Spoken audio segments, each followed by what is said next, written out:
সুপ্রিয় দর্শক, বাংলাদেশ টেলিভিশনের নিয়মিত আয়োজন ফ্যাসিবাদের দিনলিপি অনুষ্ঠানে আপনাদের সবাইকে স্বাগত জানাচ্ছি। আপনাদের সঙ্গে আছি আমি সাঈদ খান। আলোচনার জন্য আমার সঙ্গে আছেন দুজন অতিথি। আমার ডান দিকে রয়েছেন ঢাকা বিশ্ববিদ্যালয়ের শান্তি ও সংঘর্ষ অধ্যয়ন বিভাগের শিক্ষক প্রফেসর ডক্টর সাজ্জাদ সিদ্দিকী, এবং আমার বাম পাশে রয়েছে আরেকজন অতিথি। আমার সাথে আছেন জাতীয়তাবাদী সামাজিক সাংস্কৃতিক সংগঠন জাসাসের যুগ্ম আহ্বায়ক ইঞ্জিনিয়ার জাকির হোসেন। শাসকরা যখন জনগণের মৌলিক অধিকার কেড়ে নেয় তখনই ঘটে গণবিপ্লব। ৬৯, ৯০ এবং ২৪-এর অভ্যুত্থান তাই বলে। জার্মানির হিটলার, ইতালির মুসোলিনি, জাপানের হিদোকি তোজো, স্পেনের ফ্রান্সিসকো ফ্রাঙ্কো এবং বাংলাদেশের শেখ মুজিব ও শেখ হাসিনা তার প্রকৃষ্ট উদাহরণ। মানবজাতির ক্যালেন্ডারের পাতাকে রক্তাক্ত করা দেশ বিদেশের এই শাসকরা জেনে গেছে অত্যাচারের ফলাফল কি হয়। গবেষণামূলক এই অনুষ্ঠানের মাধ্যমে আমরা তুলে ধরি আওয়ামী লীগের ১৬ বছরের দুঃশাসন। বিভিন্ন আলোচনার মাধ্যমে আমরা চিহ্নিত করব গত সরকারের স্বৈরাচারী ও ফ্যাসিবাদী নীতির ধরন। এর মাধ্যমে আমরা খুঁজে বের করবার চেষ্টা করব নাগরিক অধিকার নিশ্চিতের পথ, যাতে ভবিষ্যতে আর কোনো শাসক নাগরিক স্বাধীনতাকে লঙ্ঘনের সাহস না পায়। দর্শক, আজ ২৭ ফেব্রুয়ারি ২০২৫। গত ১৬ বছরের শুধুমাত্র এই দিনটিতে কী কী ঘটেছিল, অতিথিদের সঙ্গে আলোচনার আগে বিভিন্ন গণমাধ্যম থেকে সংগৃহীত কিছু সংবাদের শিরোনাম দেখে আসি। ২০০৯ ধর্মপাশায় জলমহাল দখল করলেন আওয়ামী লীগের কর্মী। ২০১২ দরবারের ২ কোটি টাকা লুট করেছে চট্টগ্রামের র্যাব। প্রতি কেজি বোরো ধানে ব্যয় বাড়ছে ১.৫ টাকা, ডিজেল লিটারে ১৬ টাকা, ইউরিয়া ১০ টাকা বেড়েছে। মোট বাৎসরিক ব্যয় বাড়ছে ২,০০০ কোটি টাকা। ২০১৩ ছাত্রলীগের চিহ্নিত ১৪ কর্মীকে গ্রেপ্তারের উদ্যোগ নেই। বিশ্বজিৎ দাস হত্যাকাণ্ড। ছাত্রনেতাদের বিলবোর্ড বাণিজ্য। চট্টগ্রামের ৩ রাস্তায় বিলবোর্ডের ৪০ অবৈধ খাম্বা। ২০১৫ লেখক ব্লগার অভিজিৎ রায়কে কুপিয়ে হত্যা। ২০১৬ বাংলা একাডেমির কাছ থেকে ২১শে বইমেলার দায়িত্ব নিতে চায় প্রকাশকরা। ২০১৭ ৬,০০০ কিলোমিটার সড়ক ঝুঁকিপূর্ণ, এইচডিএম এর সমীক্ষা। ২০১৮ ব্যাংক অনিয়মে মূলধন ঘাটতি ১০,০০০ কোটি টাকা। ২০১৯ ১৯,৬০৮ কোটি খেলাপি ঋণ বাড়ল। ২০২০ আইন কাগজে বিশৃঙ্খলা সড়কে। ১ নভেম্বর নতুন সড়ক আইন কার্যকর পরের চিত্র। আবারও বাড়ল বিদ্যুতের দাম। ২০২১ আশঙ্কা এখন দুঃসহ বাস্তবতা। ডিজিটাল নিরাপত্তা আইন। মত প্রকাশের স্বাধীনতার দাম দিলেন মুশতাক। ২০২২ টানবাজারে আবারও বেড়েছে সুতার দাম। ২০২৩ রাতের অন্ধকারে কৃষি জমির মাটি লুট, গাজীপুরে নষ্ট হচ্ছে পরিবেশ। সরকারকে ক্ষমতা থেকে নামানোর শক্তি কোনো রাজনৈতিক দলের নেই। যুগ্ম সাধারণ সম্পাদক মাহবুবুল আলম হানিফ। শুরুতেই যাচ্ছি প্রফেসর ডক্টর সাজ্জাদ সিদ্দিকী, আপনার কাছ থেকে। আমরা একটি সংবাদে দেখলাম লেখক ও ব্লগার অভিজিৎ নিহত। কেন নিহত হলেন? দার্শনিক মিশেল ফুকো তার পাওয়ার অ্যান্ড নলেজে দেখিয়েছেন ক্ষমতা টিকাতে শাসকরা নতুন নতুন জ্ঞানের উৎপাদন করে এবং অন্য জ্ঞান দমন করে। হাসিনা তার নিজের ক্ষমতা টিকিয়ে রাখবার জন্য এই ধরনের অপরাধ করেছিল কিনা, নাকি জঙ্গিরাই ক্ষমতায় যেতে চেয়েছে? কি মনে করেন? নলেজ কিন্তু আসলে সৃষ্টি করে পাওয়ার, যেটা হচ্ছে যে আমাদের তাত্ত্বিকগণ এভাবেই বলে গেছেন। বাট একজন মানুষ যখন প্রচণ্ড রকমের মানে ফ্যাসিস্ট হয়ে ওঠে কিংবা স্বৈর শাসক হয়ে ওঠে কিংবা ভয়ঙ্কর রকমের খুনির চরিত্রে প্রকাশিত হয়, তখন দেখা যায় যে এই ব্যক্তিটা কেবল এককভাবে দায়ী নয়। এই ব্যক্তিটাকে এই রকম করে প্রস্ফুটিত করার জন্য কিংবা প্রতিষ্ঠিত করার জন্য নানান স্টেক হোল্ডার কাজ করে। তার মধ্যে বুদ্ধিজীবী মহল, আইন বিশেষজ্ঞ, কবি, সাহিত্যিক, এভাবে দেখিয়েছেন আপনি যাদের যে পণ্ডিত ব্যক্তিদের নাম উল্লেখ করলেন। তো বাংলাদেশে যে বিষয়টা হয়েছে, আমি যেটাকে একেবারে কোট আনকোট বলতে চাই যে politics of counter terrorism. Politics of counter terrorism এই জন্য বলছি যে এই জিনিসটাকে আমরা ম্যানিপুলেট করার চেষ্টা করছি। মানে বাদবাকি সবাই কি টেররিস্ট ছিল? অর্থাৎ আমি যদি আপনাকে বলতে পারি যে বাংলাদেশ হচ্ছে প্রচণ্ড রকমভাবে টেরোরিস্ট অ্যাটাকের মধ্যে আছে, তখন হবে এক ধরনের জনমত তৈরি করার কাজে নিয়োজিত হয়ে গেছে কবি, সাহিত্যিক, দার্শনিক, লেখক। এভাবে আপনি যাদের ন্যারেটিভ সৃষ্টি করবার জন্য সবাই ব্যতিব্যস্ত হয়ে যাবে। কিন্তু ইন্টারেস্টিং বিষয় হচ্ছে এই জিনিসগুলো লম্বা সময় ধরে টিকে না, কারণ হচ্ছে যে এর মধ্যেই আবার আপনার গ্রিক একটা মিথোলজি হয়তো আপনারা সবাই জানি যে একজন যখন হিরো হয় সেই হিরোর একটা ফ্ল দিয়েই একজন হিরো তৈরি করা হয়। অর্থাৎ আপনি দেখবেন যে পতনের জন্য এই যে সাংস্কৃতিক পরিমণ্ডল কিংবা বুদ্ধিজীবী পরিমণ্ডল যেভাবে একজনকে হিরো বানাচ্ছে কিংবা একটা কনফিগারেশন অফ নলেজ তৈরি করছে তাকে ঘিরে এবং তার ক্ষমতাকে টিকিয়ে রাখার জন্য, সেই জায়গাতে একটা খুঁত অলরেডি দেওয়া থাকে, এমবেডেড থাকে, যেটা হচ্ছে যে হানা আরেন্ডের যে উপমা দিলেন ওনার বক্তব্যের মধ্যে আছে। অর্থাৎ অপোজিশনটা এর মধ্যেই নিহিত থাকে। এখন আপনি যদি বলেন যে টেরোরিস্ট ইনসিডেন্সেস যেগুলো হয়েছে সেইগুলো কি সত্যিকার অর্থে তারা কি ক্ষমতায় যাওয়ার জন্য করেছে, আপনার প্রশ্নটা ছিল সেটা, এটা আমি কখনোই বিশ্বাস করি না। বাংলাদেশে এখন পর্যন্ত যতগুলো টেরোরিস্ট ইনসিডেন্টস হয়েছে তার যদি সুচারুভাবে আলোচনা বিশ্লেষণ এবং গবেষণালব্ধ বিষয় যদি প্রস্ফুটিত হতো কিংবা আলোচনা আসতো, তাহলে হয়তো আপনি কোথাও কিছু পাচ্ছেন না, কোনো রেলিক্স পাচ্ছেন না, ইভেন আপনি খুঁজে মানে তদন্ত করে, তাহলে এটা কোথায় যাচ্ছে?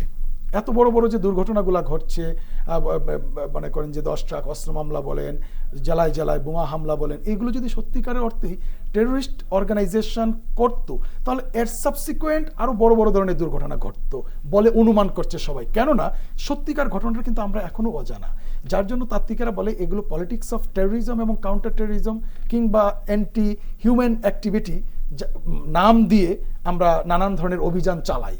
সেই অভিযানের মধ্য দিয়ে আমার কাছে ব্যক্তিগতভাবে আমার যে লেখাপড়া যে রেফারেন্স আপনি দিয়েছেন তার মধ্যে এই জিনিসটা নিহিত আছে স্পষ্টভাবে, যে এক ধরনের পলিটিক্স করার একটা প্রবণতাই ছিল, যতটা রাজনৈতিক টুলস হিসেবে রাজনৈতিক টুল হাজির করা হয়েছে, এটা যারা ক্ষমতা টিকে থাকতে চায়। সাজ্জাদ ভাই আপনার কাছ থেকে শুনবো, আমরা একটু জাকির ভাইয়ের কাছ থেকে শুনে আসি একই বিষয়ে। জাকির ভাই, আপনার বিশ্লেষণ কি বলে? বাংলাদেশের মানুষ কিন্তু কখনো অন্যায়কে মেনে নেয় না। আমাদের মানুষের সাইকোলজিটাই এরকম, আমাদের দেশের মানুষের, যে কারণে বিগত সরকার যখন একটার পর একটা অন্যায় করে যাচ্ছিল, একটার পর একটা ভোটারবিহীন নির্বাচন করে যাচ্ছিল, মানুষের মধ্যে একটা ক্ষোভ দানা বেঁধে উঠেছিল এবং এই ক্ষোভ থেকেই বিপ্লবের সৃষ্টি হয়েছে। না, এখানে প্রশ্ন যেটি সেটি হচ্ছে যে বেশ কিছু জঙ্গি হামলা, এরকম নাশকতা, এগুলো মাঝে মাঝে হাজির করা হতো। এই শক্তিগুলো বা এই জঙ্গি যে গোষ্ঠীকে জঙ্গি হিসেবে সামনে নিয়ে আসা হতো, এরা কি রাষ্ট্র ক্ষমতা দখল বা পাওয়ারের কোনো সম্পর্ক ছিল কিনা? বিগত হাসিনার যে ফ্যাসিস্ট সরকার টিকে থাকার জন্য এক এক সময় এক এক রকম ঘটনার অবতারণা করত। যে ঘটনাগুলো আপনি বললেন, আমি মনে করি বেশিরভাগই ছিল তাদের একটা সাজানো ঘটনা। তাদের এই যে আমাদের দৃষ্টিভঙ্গি বা দেশের মানুষের দৃষ্টিভঙ্গি অন্যদিকে ডাইভার্ট করার জন্য তারা এই সমস্ত ঘটনার অবতরণ করে, যাতে তার ক্ষমতা নিয়ে কেউ প্রশ্ন করতে না পারে। কিন্তু ফ্যাসিবাদ, আপনি বললেন যে শেখ হাসিনা ফ্যাসিস্টরা যখন এরকম, কিন্তু ফ্যাসিস্টদের যে নেচার বা যে অ্যাক্টিভিটিস তার সাথে তো শেখ হাসিনার অনেক কর্মকাণ্ডের কোনো মিল নেই। যেমন ফ্যাসিস্টরা তার জনগণের কাছে প্রচণ্ড রকমের জনপ্রিয় থাকে এবং ফ্যাসিস্টরা তার জাতিকে শক্তিশালী হিসেবে প্রতিষ্ঠিত করবার জন্য যা কিছু করার তাই করে। কিন্তু শেখ হাসিনার অ্যাক্টিভিটিস কি এরকম ছিল? ফ্যাসিস্টের ডেফিনেশনে যদি আমরা যাই, ফ্যাসিস্ট আসলে যে সব ক্ষেত্রেই যে জনপ্রিয় থাকবে সেটা না। ফ্যাসিস্ট একটি রাজনৈতিক মতাদর্শ, এই রাজনৈতিক মতাদর্শের চর্চার বা এটি এগিয়ে চলবার পথ এক ধরনের, তাই না? ঠিক আছে, তো সেক্ষেত্রে কি শেখ হাসিনাকে ফ্যাসিস্ট বলা যাবে কিনা বা অন্য কিছু কিনা? আসলে ফ্যাসিস্টের ডেফিনেশন তো এক একজন এক একভাবে দিয়েছে।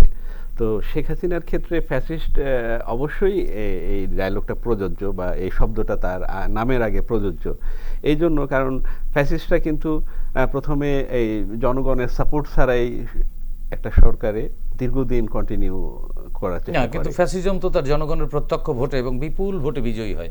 আমরা হিটলার মুসলিনকে যদি দেখি, তাদের হিস্ট্রি, তারা তো বিপুল ভোটে জনপ্রিয়তার যাচাইয়ে তারা ছিলেন শীর্ষে এবং হিটলারের ধারে কাছে কেউ ছিলেন না ওই সময় জার্মানিতে জনপ্রিয়তায়। কিন্তু শেখ হাসিনাকে সেই থিওরিতে কি ফ্যাসিস্ট বলবেন? না, হিটলার তো আসলে প্রথম দিকে জনপ্রিয় ছিলেন, শেষ পর্যন্তই জনপ্রিয় ছিলেন। একটা পর্যায়ে তো আসলে এইরকম যে মানে একনায়কতন্ত্র মানুষ কিন্তু পছন্দ করে না। একনায়কতন্ত্র গণতন্ত্রের দিকেই সবার একটা চাওয়া, গণতন্ত্রটাই সবাই পছন্দ করে। আচ্ছা আচ্ছা, জাকির ভাই আপনার কাছে আরেকটি বিষয় জানতে চাই, সেটি হচ্ছে বাংলা একাডেমি থেকে 21শে বইমেলার দায়িত্ব নিতে চায় প্রকাশকরা।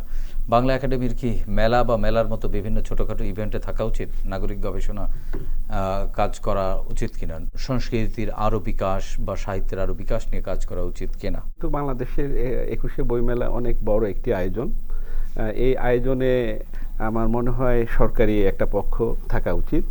সেখানে বাংলা একাডেমি যে কর্তৃপক্ষ হিসাবে আছে যথার্থ আছে, কিন্তু আমি অ্যাড করব যে এখানে প্রকাশকদেরও এখানে ইনক্লুড করা দরকার ওতপ্রোতভাবে। প্রকাশকরা যদি এখানে বাংলা একাডেমির সঙ্গে যৌথভাবে আয়োজন করে, আমার মনে হয় ব্যাপারটা আরও সুন্দর হবে। সাজ্জাদ সিদ্দিকী আপনার কাছ থেকে শুনতে চাই, আরেকটি সংবাদে দেখলাম দরবারে 2 কোটি টাকা লুট করেছে চট্টগ্রামের র্যাব। দৈনিক প্রথম আলোর প্রতিবেদন ছিল এটি। এটা কি শুধুমাত্র ব্যক্তিগত লোভের কারণেই ওই কর্মকর্তারা এই কাজটি করেছিল, না রাষ্ট্রীয় শক্তির অপব্যবহারের এক ধরনের বহিঃপ্রকাশ ছিল এটি, না ও সরকার ধীরে ধীরে এই আইনশৃঙ্খলা বাহিনী নির্ভর হওয়ার কারণে আইনশৃঙ্খলা বাহিনীও এক ধরনের যাচ্ছে তাই বা বেশি স্বাধীনতা চর্চা করার ফলাফল এটি কিনা? এক একটা সরকারের কাঠামো থাকে এক এক রকম। তো বাংলাদেশে দুর্ভাগ্যজনকভাবে আমাদের যে সংস্কৃতিটা হয়ে গেছিল, যে অপরাধ প্রবণতাটা বেড়ে গিয়েছিল, এটার মূল কারণটা হচ্ছে যদি আপনি দেখেন শর্ট টার্ম যদি চিন্তা করেন, আইনের শাসন না থাকা।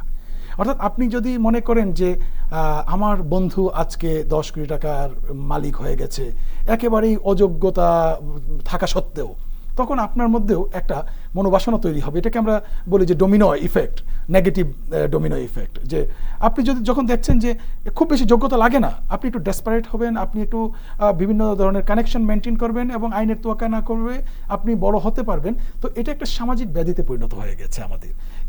এর মূল কারণটা হচ্ছে যে আইনের শাসন না থাকা।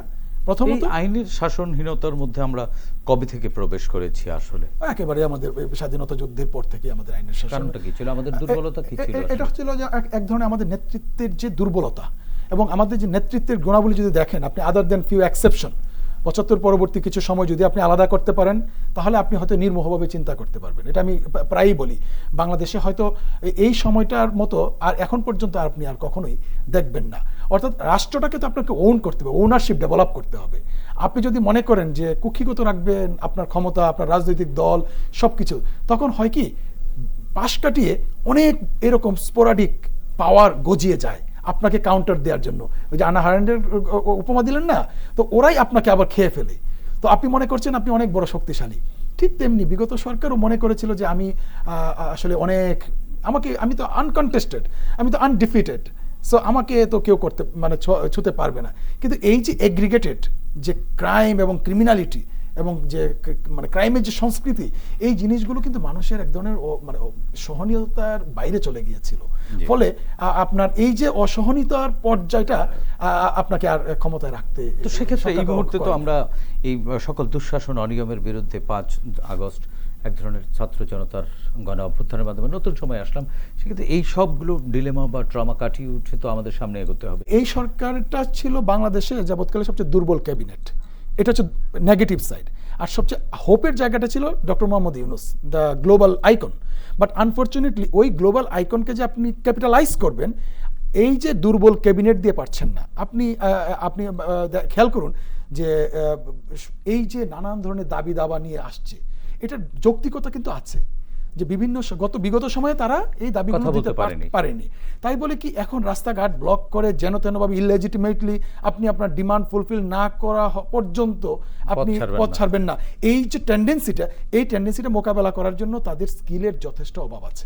হাসিনা সরকারের সময় যারা ছিল, ইনক্লুডিং মন্ত্রিসভার সদস্য, ইভেন তার সন্তান সজীব ওয়াজেদ জয়, তারপরে র্যাবের কথা বললেন, র্যাবের যারা বড় বড় কর্মকর্তা, এদের মধ্যে আমার কাছে মনে হয় কোনো দেশপ্রেম ছিল না। কারণ মানুষের মধ্যে যদি দেশপ্রেম থাকে তাহলে তো এই ধরনের কার্যক্রম করতে পারে না। র্যাব যেটা করেছে, দেশপ্রেম থাকলে এটা করতো না সে। আবার দেখেন সজীব ওয়াজেদ জয়ের কথা বললাম, সেই দেশের জন্য কাজ করছিল, আইটি সেক্টর ডেভেলপমেন্ট বা আরও কিছু কাজ করছিল। এটার জন্য কি পরিমাণ সে তার পারিশ্রমিক নিয়েছে এটা ধারণা করা যায়? জি। এটা আমাদের মতো গরিব দেশে, আমাদের মতো দেশে এটা চিন্তাও করতে পারি না আমরা, যে একজন প্রধানমন্ত্রীর ছেলে জি। দেশের জন্য কাজ করে এত টাকা সে পারিশ্রমিক নেয়। আসলে ওই যে যেটা বললাম, দেশপ্রেম ছিল না এদের কারোর জি। মধ্যে। তারপরেও আমাদের তো এক ধরনের স্বপ্ন নিয়েই বাঁচতে হবে, স্বপ্ন নিয়েই এগিয়ে চলা। আপনি কি মনে করেন সরকারের কি করা উচিত? ডক্টর ইউনূসের কাছ থেকে আমরা আসলে আমাদের এক্সপেকটেশন আরো অনেক বেশি, যে কারণে আমাদের মাঝে মাঝে মনে হয় আমাদের চাহিদা ওনার কাছে এত বেশি যে আমরা অল্পতে তুষ্ট হতে পারছি না। কিন্তু আমার ধারণা ওনাদের আরেকটু সময় দিলে ওনারা আরো ভালো করবেন। জি, সাজ্জাদ ভাই। এই গভর্নমেন্টকে আমি বলি যে একটা আপৎকালীন সরকার, অর্থাৎ ক্রাইসিস গভর্নমেন্ট, ক্রাইসিস মোমেন্ট এবং গভর্নমেন্ট। ক্রাইসিস ম্যানেজমেন্টটাও তাদেরই করতে হবে। তাদেরই করতে হবে, অর্থাৎ তাদেরকে বুঝতে হবে তার যে পেরিফেরি, তার যে ডিমার্কেশন, এর মধ্যে তার ক্যাপাসিটি কতটুকু, ক্রাইসিসটুকুই ম্যানেজমেন্ট করবে, ক্রাইসিসটুকু ম্যানেজমেন্ট করার কথা। এবং আমার কাছে মনে হয় যে খুব দ্রুত তাদের চিন্তা করা উচিত যে কতটুকু সময় লেজিটিমেট তাদের জন্য আছে এবং কিভাবে এই ক্রাইসিস সময়টাকে একটা বেটার একটা Good time ট্র্যাজেক্টরি করা তৈরি যায়। করে দেওয়া যায়, ওই জিনিসটি তাদের গুরুত্ব দেওয়া উচিত। আরেকটি বিষয়, 2013 সালের জগন্নাথ বিশ্ববিদ্যালয়ের ছাত্রলীগ কর্মীদের হাতে প্রকাশ্যে খুন হয় অভিজিৎ দাস। 14 চিহ্নিত কর্মীকে গ্রেপ্তার করার কোনো আগ্রহ নেই পুলিশের। এটি আসলে শান্তি সংঘর্ষের একজন একেবারে ফ্যাকাল্টি হিসেবে আপনি কিভাবে দেখেন? ভায়োলেন্স বিগেটস ভায়োলেন্স, একটা কথা আছে। আর ক্রিমিনালিটি যদি আপনি প্রশ্রয় দেন তাহলে ক্রিমিনালিটি এক্সটেন্ডেড হয়। বিশ্বজিৎ, তারপর আবু বকর এফ রহমান হল ঢাকা বিশ্ববিদ্যালয়ের, তারপর হচ্ছে আবরার হত্যা, এগুলো নিয়ে আমি পত্রপত্রিকায় কন্টিনিউয়াসলি লিখেছি যে ছাত্র রাজনীতিকে রিভাইজ করুন, রিভিজিট করুন, আদারওয়াইজ এই ছাত্র রাজনীতি আমাকে কাউকেই স্বস্তিতে থাকতে দেবে না। তো সেই জায়গা থেকে অপরাধের যখন শাস্তি না হয়, অপরাধীরা যখন, এখনো বিশ্বজিতের হত্যাকারীদের কিন্তু যে সবাই শাস্তি পেয়েছে সে তেমনটা না। ইভেন আমাদের ঢাকা বিশ্ববিদ্যালয়ের যে ফজলক হলে যে একটা হত্যাকাণ্ড হলো কিছুদিন আগে, হয়তো আপনারা জেনেছেন, যে 5 আগস্ট পরবর্তী সময়ে আপনি ওই এক মানসিক ভারসাম্য, একেবারে মানসিক ভারসাম্যহীন একটা ছেলেকে আমরা মেরে ফেললাম দিন দুপুরে। এই মৃত্যুর ঘটনাকে কেন্দ্র করে আমরা হয়তো খবর রাখছি না, অনেক অপরাধীরাই চার্জশিটের অন্তর্ভুক্ত হচ্ছে না, আবার অনেক নিরপরাধ ব্যক্তি চার্জশিটের অন্তর্ভুক্ত হচ্ছে। কেন হবে? আইনের শাসনে ফিরছি না, এটা ফিরতে পারছি না। হচ্ছে ইনএফিশিয়েন্সি, অথবা আপনার আমার ওনারশিপ। আমরা যেটা বলছিলাম যে আমি রাষ্ট্রটাকে, আমি আমার কাজটাকে ওন করি না। বিশ্ববিদ্যালয়ের শিক্ষক তার কাজকে গুরুত্ব না দিয়ে রাজনীতিতে ছুটছে, কিংবা পুলিশ তার চিন্তা করছে তার এই পুলিশিং না করে কিভাবে রাজনৈতিক নেতাদের সঙ্গে যোগাযোগ করে সান্নিধ্যে দ্রুত প্রমোশন, অর্থবিত্তের মালিক হওয়া যায়। আমলারা ছুটছে রাজনীতির পিছনে, অর্থাৎ সবাই ওভারনাইট দ্রুততম সময়ে কিভাবে তার প্রফেশনের বাইরে গিয়ে তার সুযোগ সুবিধা বৃদ্ধি করা যায়, সেই জায়গাটাতে কোনো ধরনের চেক এন্ড ব্যালেন্স না থাকার জন্য আমরা আসলে নৈতিকতার একটা পরিবেশ এবং সংস্কৃতি তৈরি হয়ে গেছে। জি, জাকির ভাই, একই বিষয় আসলে নৈতিকতার পরিবর্তন আমরা বারবার বলি, রাজনীতিবিদরা বারবার বলছেন বিভিন্ন সেমিনার, সিম্পোজিয়াম, সভা সমাবেশ, প্রচারণায় যে আমাদের নৈতিকতার পরিবর্তন আনতে হবে। আমরা আসলে রাজনৈতিক নেতাদের কাছ থেকে এই ধরনের সুন্দর সুন্দর কথা শুনি, কিন্তু আসলে আমরা বদলাই না। এই রাজনৈতিক নেতারা আসলে বদলান না কেন? কি সংস্কৃতি তাদের মধ্যে ঢুকে গেছে? আমাদের দেশের রাজনীতিতে আমরা দেখি যোগ্যতা সম্পন্ন মানুষের অভাব আছে। যেমন উনি বিশ্ববিদ্যালয়ের শিক্ষক, আমি প্রকৌশলী, এরকম প্রকৌশলী, বিশ্ববিদ্যালয়ের শিক্ষক, ডাক্তার, এরকম বড় বড় ব্যারিস্টার, ওনাদের রাজনীতিতে উপস্থিতি কম। আমাদের এই পরিবর্তন, রাজনীতিতে গুণগত পরিবর্তন আনতে হলে যোগ্যতা সম্পন্ন মানুষদেরকে, যোগ্যতার মাপকাঠি কি রাজনীতিবিদদের? না, আসলে শিক্ষাগত যোগ্যতা তো একটা ভেরি ভাইটাল পয়েন্ট। পাশাপাশি আমরা তো দেখেছি বিগত শেখ হাসিনার রেজিমের সময় শেখ হাসিনার ক্যাবিনেটে অনেক শিক্ষিত পিএইচডি হোল্ডারও ছিল, একই সঙ্গে অনেক কম শিক্ষিত লোকজনও, কিন্তু সেই পিএইচডি হোল্ডার যারা অনেক বেশি একাডেমিক্যালি সাউন্ড, তারাও তো অনেক অপকর্ম ঘটিয়েছে যেগুলো আমাদেরকে বিস্মিত করেছে। এর মধ্যে যেমন ডক্টর হাসান মাহমুদ, মাহবুবুল আলম হানিফদের মতো মানুষ যারা ঢাকা বিশ্ববিদ্যালয়ে পড়াশোনা করেছেন, হ্যাঁ, বিভিন্ন পর্যায়ে নেতৃত্ব দিয়েছেন, পিএইচডি হোল্ডার, হ্যাঁ, গহর রিজভির মতো মানুষরা। এরপরে যদি আবার ঘুরিয়ে ফিরিয়ে বলতে হয় যে সজীব আজাদ জয়ও নাকি বিশ্বমানের শিক্ষায় শিক্ষিত, কিন্তু সকল অপকর্মের নাম যখন আসে, অপকর্মকারী বা দুষ্কৃতিকারীদের নাম, তখন এই লোটাস কামালদের নাম আসে, এই ডক্টর হাসান মাহমুদের নাম আসে, এই যে আপনি বললেন চিকিৎসক ডাক্তার দীপুমণির নাম আসে, এরকম নামগুলো চলে আসে। আসলে কি একাডেমিক শিক্ষাই এটা কি আসলে একাডেমিক যোগ্যতা? একাডেমিক শিক্ষা, ফ্যামিলি ব্যাকগ্রাউন্ড, এগুলো দেখতে হবে। তারপর আরও দেখতে হবে আমাদের শহীদ রাষ্ট্রপতি জিয়াউর রহমান যেটা দেখতেন, ওনার ক্যাবিনেটের দিকে যদি আমরা তাকাই, উনি কিন্তু খুঁজে খুঁজে এই ভালো শিক্ষিত ফ্যামিলি ব্যাকগ্রাউন্ড ভালো, প্লাস আরেকটা জিনিস শহীদ রাষ্ট্রপতি জিয়াউর রহমান দেখতেন, সেটা হচ্ছে খুব ইম্পর্টেন্ট, যে ওই লোকটা তার বিগত দিনে কিভাবে জীবনযাপন করেছে সেটা কিন্তু তার মানে আমরা- নৈতিকতার বিষয়টি Yes. সবচেয়ে খুব important. প্রাধান্য সে পেত। নীতি নৈতিকতা নিয়ে অতীতে চলাচল করছে কিনা গোয়েন্দা সংস্থার রিপোর্ট দেখে শহীদ রাষ্ট্রপতি জিয়াউর রহমান তার মন্ত্রিসভা গঠন করেছিলেন।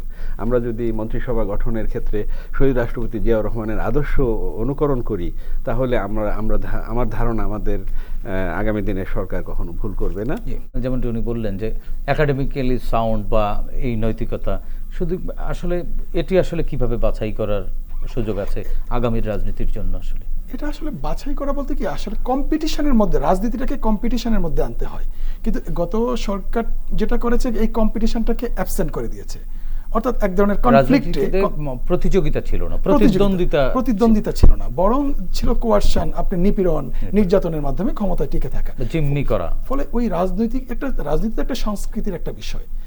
আমার পলিটিক্যাল কালচার আমরা যেটা বলি, আমরা বলি যে পলিটিক্যাল কারেক্টনেস, ইনকারেক্টনেস, আমরা কখনো পলিটিক্যাল ইনকারেক্ট বক্তব্য দিব, আবার আমরা কারেক্ট করব, এর মধ্য দিয়ে কিন্তু একটা পলিটিক্যাল সংস্কৃতি গড়ে ওঠে।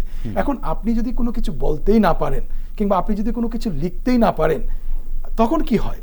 তখন যে আপনার যে মিথস্ক্রিয়াটা হয় না, কিংবা ইন্টারাকশনটা হয় না, রাজনীতির যে একটা শোভন সংস্কৃতি, সেটা হয় না। সেটার জন্য আসলে কি, বড় বড় রাজনৈতিক যে দলগুলো আছে, আমরা তো ওয়েস্টমিনিস্টার ফর্ম অফ ডেমোক্রেসি, যেখানে না চাইলেও দ্বিদলীয় রাজনৈতিক ব্যবস্থা থাকবেই।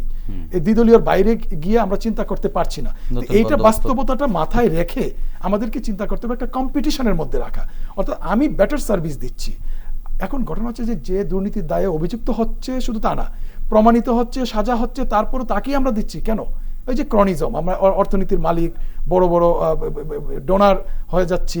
এই যে ওই ডোনার ভিত্তিক যে রাজনীতি, সেই জায়গা থেকে যদি আমরা বের না হই, কেবলমাত্র শিক্ষিত লোকদের আনলেও ওই যে রাজনৈতিক সংস্কৃতিটা তো ভালো না। ফলে ওই রাজনৈতিক সংস্কৃতি আপনাকে গিলে ফেলে, ফলে আপনিও হয়ে যান একটা ছোট ছোট দানব, এবং আপনিও হয়ে যান এক ধরনের অর্থনীতির, মানে অর্থবিত্তের প্রতি এক ধরনের ফ্যাসিনেটেড হয়ে যান, কিংবা অবসেসড হয়ে যান। এই অবসেশনটা আসলে সংযত করার জন্য একমাত্র কাজ হচ্ছে আপনার ভালো সাংস্কৃতিক পরিচয়। মানে আমাদের মূলত ধ্বংস করে দেয়া হচ্ছে সংস্কৃতি, আমাদের যে আবহমান সংস্কৃতি, সেই সংস্কৃতিকে আসলে আমাদের পুনরুদ্ধার করতে হবে। হ্যাঁ, তাহলে রাজনীতি, অর্থনীতি বা নীতি নৈতিকতা সবই ফিরবে। এটি তো বাস্তবতা। কিন্তু এই সংস্কৃতি ফেরাবার জন্য আসলে ওনারা যারা সাংস্কৃতিক সংগঠনের নেতৃত্ব দিচ্ছেন, ওনার কাছ থেকে একটু জেনে আসি, সংস্কৃতিকে ফেরানোর জন্য আসলে কি করা উচিত, বা এই সংস্কৃতিতে ধ্বংসই বা কিভাবে করলো? হ্যাঁ, আমাদের দেশে আমরা এখন দেখতে পাই যে ঘরে ঘরে ইন্ডিয়ান চ্যানেলগুলো বেশি চলে, আমাদের চ্যানেলগুলো একেবারেই চলছে না। আমাদের চ্যানেলের যে প্রোগ্রামগুলোর মান, গুণগত মান বাড়াতে হবে। সংস্কৃতি বলতে কি শুধুমাত্র নাচ গানকেই বোঝাচ্ছেন আপনি? না, সংস্কৃতি বলতে তো শুধু নাচ গান মিন করে না। সংস্কৃতি আসলে তো আমাদের মৌলিক, যে এখানে জাতি, ধর্ম, বর্ণ নির্বিশেষে সবার জন্য যে মৌলিক যে জায়গাটুকু, সেই জায়গাটুকুই তো আমাদের সংস্কৃতি, তাই না? হ্যাঁ হ্যাঁ, তা তো অবশ্যই। তো সেই জায়গায় আসলে পরিবর্তন আনবার জন্য কি করা উচিত বলে আপনি মনে করেন? হ্যাঁ, বেশি বেশি করে আপনার মোটিভেশনাল ওয়ার্ক, ট্রেনিং, আমাদের যে বিভিন্ন প্রতিষ্ঠান আছে, শিক্ষা প্রতিষ্ঠান, সেখানে শিক্ষকদের একটা ভালো ভূমিকা রাখতে হবে। কারণ শিক্ষকদের কথা ছাত্ররা অনেক ফলো করে। তো শিক্ষকরা যদি মোটিভেশনাল ওয়ার্কসগুলো বেশি করে, মাঝে মাঝেই আবার আমরা যে সমস্ত অর্গানাইজেশনে কাজ করি, সেখানে যেমন বাইরের থেকেও আমরা ট্রেনার এনে আমাদেরকে শেখানো হয়, হ্যাঁ, যে কিভাবে কাজ করতে হবে। তো এই সংস্কৃতির ব্যাপারেও আমাদের ট্রেনিং, সিম্পোজিয়ামের ব্যবস্থা করতে হবে, যেন আমাদের ভেতরে ওইটা গেঁথে যায়। সাজ্জাদ ভাই, একই বিষয় শেষ করবো আপনার মুখ থেকেই। সংস্কৃতির পরিবর্তনের জন্য আসলে নতুন কোন সংস্কৃতি চালু করতে হবে? কারণ একটা সংস্কৃতিকে বদলানোর জন্য বা ফিরে যাওয়ার জন্য বা সংস্কৃতিকে শোধরানোর জন্য তো এক ধরনের সংস্কৃতির দরকার। সেটি আসলে কোনটা জরুরি, একেবারে মোটা দাগে যদি বলতে? আমরা রাজনৈতিক সংস্কৃতির কথা বলছিলাম, তো যে রাজনৈতিক সংস্কৃতি আমরা দাঁড় করিয়েছিলাম, তার খেসারত আমরা দিচ্ছি এবং এখনো দিয়ে যাচ্ছি। কতদিন দিতে পারবো সেটা ডিপেন্ড করছে আসলে আমাদের এই যে রাজনৈতিক সংস্কারের উপর। অর্থাৎ রাজনৈতিক সংস্কারটা যদি প্রপার না হয় এবং দিক নির্দেশনামূলক না হয়, এবং আপনার হচ্ছে যে আমরা দুই ধরনের বলি, যে আপনি অপরাধ করবেন আপনাকে খালাস দিয়ে দিব, আপনি অটোমেটিক্যালি ভালো হয়ে যাবেন। কিন্তু তাত্ত্বিক ব্যক্তিরা তা বলেন না। এটা খুবই ফিলান্থ্রপিক একটা কথা হয়ে যায়। কিন্তু আপনি যদি প্রপোর্শনেট একটা মানে ক্রিমিনাল অফেন্সের জন্য যদি শাস্তি না পান, তাহলে যেটা হয় আপনার মধ্যে অপরাধ প্রবণতা কিংবা অন্য মানুষের মধ্যেও সেই প্রবণতাটা ঢুকে যায়। তো আমি মনে করি যে এই বর্তমান ক্যাবিনেট আরেকটু রিভাইজ করে একটা ভালো নির্বাচন দিয়ে এবং নির্বাচন পূর্ববর্তী সময়ে কিছু ন্যাশনাল ডায়ালগ তৈরি করা। যেহেতু মানুষ নির্মোহ হয় না, কিন্তু রাজনীতি মানুষকে নির্মোহতা শেখায়। কিন্তু মোহের ঊর্ধ্বেও তো মানুষ উঠতে হয়। সেটা কারা উঠে? সেটা আমরা নর্মালি ধরে নেই যে যারা হচ্ছে যে ওই মনি ঋষি, দ্বিতীয়ত হচ্ছে রাজনীতি। ইয়েস, আপনার রাজনীতিবিদদের কিন্তু বলাই হয়ে থাকে যে নির্মোহতার দ্বিতীয় পিলার। বিভাগী শব্দটা তো রাজনীতিবিদদের ক্ষেত্রে অনেক বেশি প্রচলন ছিল আমাদের আবহমান সংস্কৃতিতে। এবং আপনি নির্মোহ না হলে আপনার রাজনীতি করার দরকার নেই। আপনি যদি নির্মোহ না হতে পারেন তাহলে বিশ্ববিদ্যালয়ে শিক্ষকতা করা দরকার নেই। আপনি বিশ্ববিদ্যালয়ের শিক্ষক হয়ে যদি আপনি সারাক্ষণ চিন্তা করেন কনসালটেন্সি এবং আপনার মনে করেন বড় বড় বাড়ি গাড়ি, আমি মনে করি এগুলো এক ধরনের বৈপরীত্য, এই সংস্কৃতিতেই তো পরিবর্তন আনতে হবে সবার আগে। এখন এত কিছুর পরেও যদি আমাদের লেসন না হয় আমাদের রাজনীতিবিদদের, তখন আমাদের অনেকেই বলে যে আমাদের ভাগ্যটাই বোধহয় এরকম, যে আমার ভাগ্যে যদি লেখা থাকে এরকম, তাহলে আমাদের আর কি মানে স্রষ্টার উপরে ছেড়ে দিতে হবে। তবে আশা করি, আমি আশাবাদী হতে চাই না। এবার আমরা ঘুরে দাঁড়াবো, আমরা ঘুরে দাঁড়ানো উচিত। আমার মনে হয় আমরা এখান থেকে দাঁড়াতে পারবো। এবং যাদের গুরুদায়িত্ব নেওয়ার কথা তাদেরকে কিন্তু ডিটারমাইন্ড হতে হবে। তাদেরকে কিন্তু ভিজিবল কিছু বিভিন্ন দফা যে দিচ্ছি আমরা, 31 দফা থেকে 13 দফায় আসছি, এই দফাগুলোকে কিভাবে কার্যকর করবে, এগুলো এক একটা অপারেশনাল ডেফিনেশন কি এবং কিভাবে কার্যকরী করবে, তার একটা ফিরিস্তি হাজির হওয়া দরকার সেই দলগুলো থেকে। আমরা বিশ্বাস করি যে এখান থেকেই আমরা আসলে ঘুরে দাঁড়াবো এবং আমাদের যে পচে যাওয়া ঘুণে ধরার সংস্কৃতি, সেটি আবারও আমরা স্বাভাবিক জায়গায় বা যে সংস্কৃতির হাত ধরে আমরা এত বছর এগিয়ে চলেছি সেই সংস্কৃতিতে আমরা ফিরব। ধন্যবাদ প্রফেসর ডক্টর সাজ্জাদ, ধন্যবাদ প্রকৌশলী জাকির, আপনাদের দুজনকেই। প্রিয় দর্শক, ৩৬ জুলাইয়ের গণঅভ্যুত্থানের মাধ্যমে ছাত্র জনতা এ মাটির গর্ভে যে নতুন আলো প্রবেশ করিয়েছে তা ধরে রাখবার দায়িত্ব শুধু সরকারের একার নয়, আমাদেরও। বিভিন্ন স্থানে ঘটে যাওয়া মব ভায়োলেন্স, মব জাস্টিস ফ্যাসিবাদী সংস্কৃতিরই অংশ। সুশাসনের প্রয়োজনে দীর্ঘদিনের চর্চিত এই ফ্যাসিবাদী সংস্কৃতি থেকে বেরিয়ে এসে আইনের আশ্রয় নিতে হবে আমাদের। আসুন আমরা সুনাগরিকের পরিচয় দেই, ফ্যাসিবাদকে রুখে দেই। দর্শক, দেখা হবে আগামী পর্বে নতুন অতিথির সঙ্গে। ততক্ষণ পর্যন্ত ভালো থাকুন, সুস্থ থাকুন, বাংলাদেশ টেলিভিশনের সঙ্গেই থাকুন। খোদা হাফেজ।